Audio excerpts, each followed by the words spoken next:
this idea that, they're stockpiling, they have so much stuff.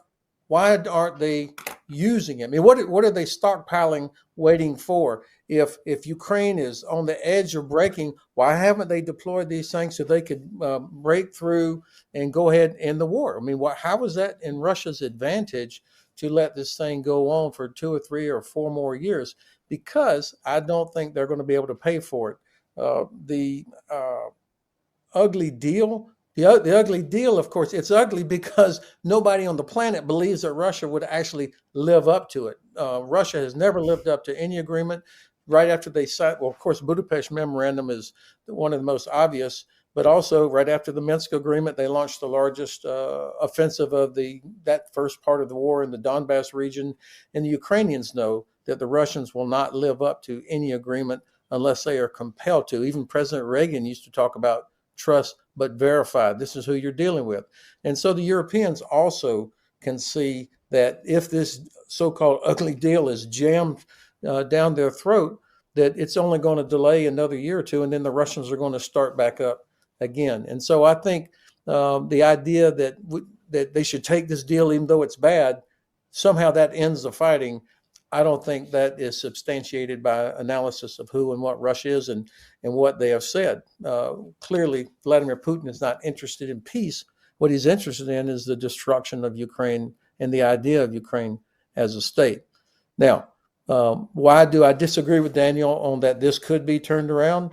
Let's assume that Ukraine does what's necessary to address its manpower issues. There are about 2 million women and men of military age Ukrainians that are in Ukraine or else in Europe, women and men that need to be in the armed forces. So they've got to change the model of what they're doing to get some of those people back into the ranks. That obviously has to be done.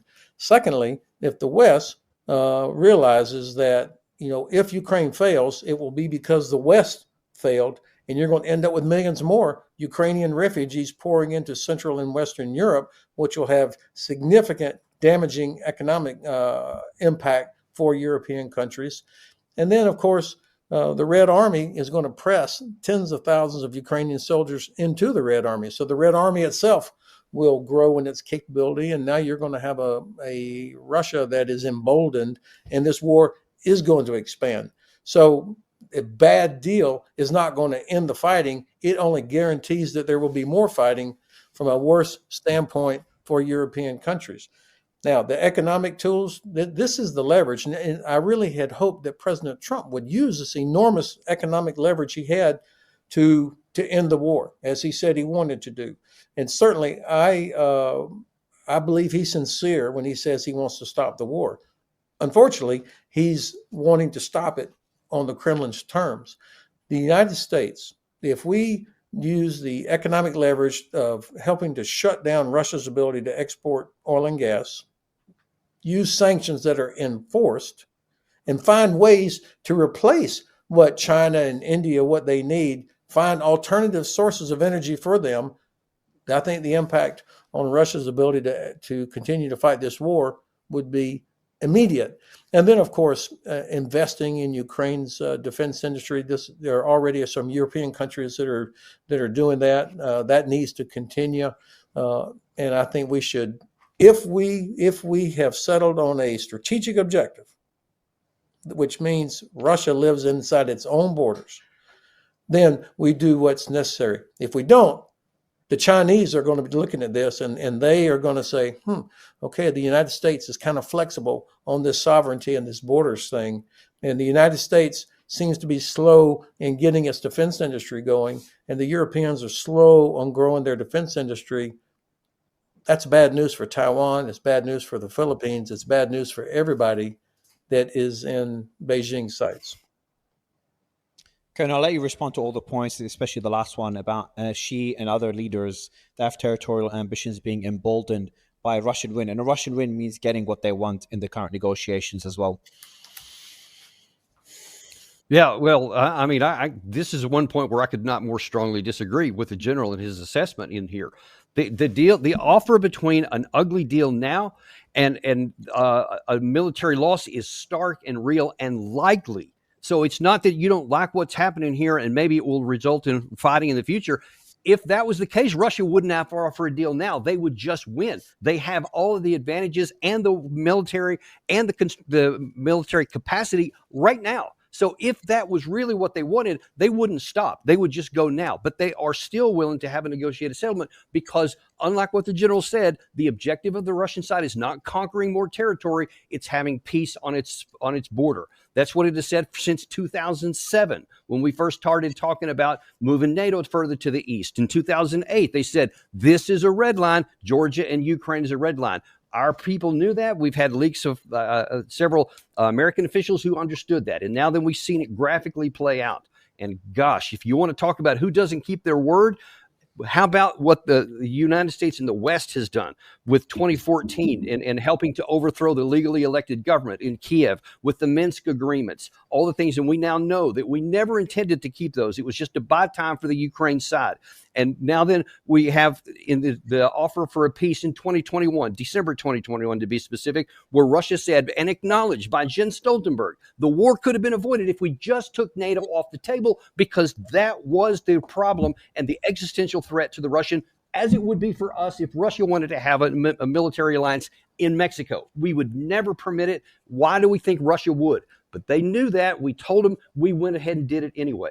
Then the only reason, this is crucial to understand, the only reason we are at this deal where it's an ugly loss, an ugly negotiated settlement or a military loss, is because we abjectly refused diplomacy in April of 2022 in Istanbul. We refused it after the disastrous failed offensive in 2023. We refused it in 2024 when Putin again made that offer of the 4 oblasts, and we're refusing it now. If we refuse this one, every time we've refused it, the terms get worse for Ukraine. The losses get worse. You talk about the slow roll, but when you look at all the things that have added up over the time, it is probably in the hundreds of thousands of men who have died unnecessarily because we would not accept an ugly deal at each of these times, but it keeps getting more ugly.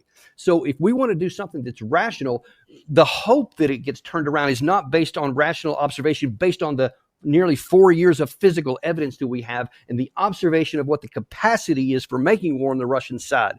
To not take this deal now, in my view, is illogical and immoral, because it is virtually condemning more Ukrainians to death and more territory lost to Russia. And at the end of the day, it's not going to change who's going to win. That's already baked in. It's going to determine how bad the loss is. And we're going down a path, because we have failed to set an objective that can be attainable.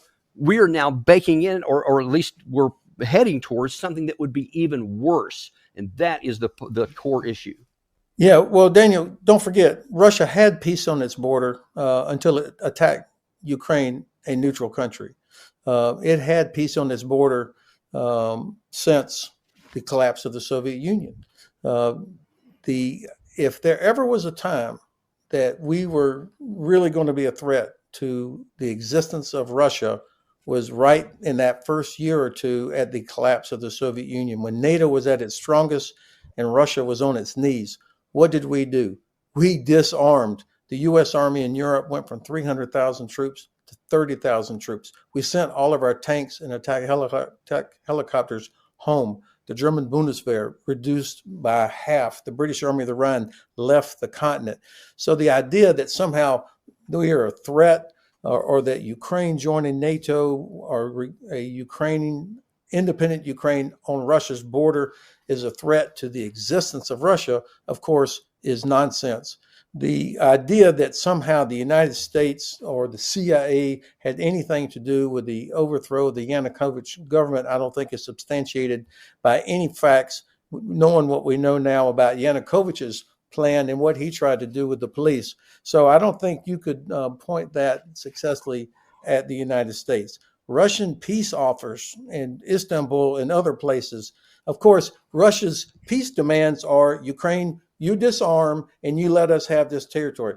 That's not a sustainable peace demand. That is a Russian peace demand, but that's not a sustainable or justifiable peace demand that Ukrainians could accept, because they know what happens when Russians show up in their towns and villages. They understand that. They have history, recent as well as long history, and the Europeans also understand that. And these Russian peace demands are not sustainable or just, And so that's why they have been denied. So saying it real loud, saying it a lot of times doesn't make it so. I think what we have to do is make sure, because this is about more than Ukraine. This is about Europe. This is about stability and security in Europe. And it's in America's interest. It's in Europe's interest that Europe is stable and secure, because Europe is America's biggest trading partner. So it's in our interest that this is stable and secure. And what Russia has done, unprovoked, is to attack a neutral country that has disrupted food and energy shipments, which jacked up prices for all of us, and has put millions of refugees on the road into Europe, which has added to the economic stress on them. Ben, just before Daniel responds, when you say unprovoked, do you mean that NATO's expansion played no role whatsoever in Putin's decision to invade Ukraine, or played a role just less than what Daniel says? Yeah, thank you for reminding me that I did not answer that part. So NATO enlargement, and of course, I think the ones that the Russians are most unhappy about were in 2001 when Estonia, Latvia, and Lithuania joined the alliance. But the first question would be, why would those three countries ask to join NATO at the earliest possible opportunity? Why would they do that? Because they used to be part of the Soviet Union. They were part of the Russian Federation and Soviet Union. And fortunately, the United States never even recognized the fact that they had been occupied by the Soviets. That was important to those countries. But they know what it's like to be under the thumb of the Kremlin. They know what life is like. And so to get into NATO as soon as they could was about their own survival. Same with Poland, which joined, and the Czechs and the Hungarians in 1999. It was about their security. Estonia was never going to attack Russia. Ukraine, if the Kremlin really thinks that Ukraine was somehow going to attack Russia, or that NATO was going to come into Russia through Ukraine, that's nuts. We had the chance, or the window was there at the end of the Cold War, and we did the opposite of being a threat. We withdrew, we disarmed, we made ourselves weaker rather than taking advantage of when Russia was on its knees. And in fact, we invited Russia to join the G7. We spent billions of dollars and Deutschmarks helping the Russians after the end of the Cold War. We had Russian troops with us in Bosnia in the alongside the NATO implementation force after the Dayton Peace Accord. I remember seeing Russian troops sitting next to our troops in the eating Thanksgiving dinner in a mess hall there in Bosnia. So we have tried for years to have some sort of a normal relationship with Russia. And what we have gotten is Russia invading Georgia, invading Ukraine, supporting the Assad regime and their chemical weapons, and then a large-scale invasion. So if we want peace, pull out, go back to your own country. Daniel? Yeah, listen, there's several things that were just said there, which is just flat out inaccurate, factually, just not true at all. Let's start off, first of all, with this, that Russia, there was peace between the two until Russia invaded. 100% not true. From the time of 1991, when the Soviet Union disbanded and Ukraine became a sovereign country, there was no conflict between the two. They were living as neighbors. They had their normal disagreements or whatever, economically, politically, whatever, but there was no conflict at all until we had the 2014, and you can't be honest and say anything besides it was a coup. And to say that the U.S. had nothing to do with it, I mean, there is lots of evidence that we do. Victoria Nuland, probably don't need to go much further than that. All the leaked documents that we had, the fact that there was an agreement between Russia, Ukraine, and NATO, and Europe on the 21st, I think it was, of February 2014, to have early elections, which the Ukraine side or the Western oriented side would certainly have won. They still said, no, we're going to overturn it. And they made Yanukovych fled, and they didn't have the early elections. We put who we wanted in there, and things went south. Russia still didn't invade that time. Ukraine, on the other hand, did move their troops into East, and they had a civil war. for 8 years, and they used Ukraine troops against Ukraine citizens of ethnic Russian past in the eastern part of their country. Russia helped support with that with arms, ammunition, and other things, but they still didn't invade. They annexed Crimea. That was the first issue. Never would have happened without that coup there. First of all, then after that, Russia stayed out militarily until Ukraine continued to move forward, and NATO, by Stoltenberg's statement, said we will eventually bring Ukraine into NATO. Now, you can't possibly say that there was no threat to the Russian side because we were disarming when we were moving NATO closer and closer to include the Baltics. And then we're saying it's going to be Ukraine too. I mean, that because once you move that troops in there, you have the potential for military forces. You have the potential for missiles, etc. Minutes, time flight. No nation would allow that. And to say, well, that's nuts that Russia would think that it's offensive. Would it be nuts if we thought Chinese troops in Mexico were on our border and said, oh, it's just defensive? We would never tolerate that. Never. And so I don't know why anybody thinks that Russia would have a different view or that it's nuts for them to think that way. And the second, the other part about withdrawal, there was no withdrawal. There was an advancement of military alliance. It's not a political advancement. It's not the EU. It's a military alliance closer and closer to the Russian border. There is a big difference between the Baltics, which the Russians didn't like, and the Ukraine side militarily, because there is the Suwalki Gap, which I know that General's very well aware of, which is pretty easy to defend for the Russian side, and Russian NATO forces would have to go in a very narrow band. It would be easy to knock out. But Ukraine, on the other hand, is almost like an arrow pointing to Moscow in this open territory that if anybody wanted to attack, and the West has twice in the previous 2 centuries, they have history with that. So there's a reason why they would be threatened by that, where we claim that there's nothing. So you cannot say that Russia's acting irrationally. You don't like it? I get it. But again, I go back to this, which you just can't escape. It is irrational and immoral to continue trying to get a military success of any kind on the West because it's not attainable. The losses on the Ukraine side have been too great. You can't overcome them. No training, no amount of ammunition is going to turn the tide because Russia already has more of those than the West side is going to get in the foreseeable future. They already have millions more that they haven't even gotten into forced mobilization. If they're starting to have a problem with recruitment, that's not a shock, but it's also indicative of that Russia can do the forced mobilization, which Ukraine has been doing almost from the outset. And now then they don't have enough. They lose more through casualties, people fleeing the country and desertions than they have bring forced mobilization in. So they're getting smaller and the Russian side is still getting bigger. So there's no rational path to doing this. And to do so is to condemn Ukraine to death politically and physically. That is the truth. Yeah, Daniel, I'm surprised, man, especially knowing as much about history as you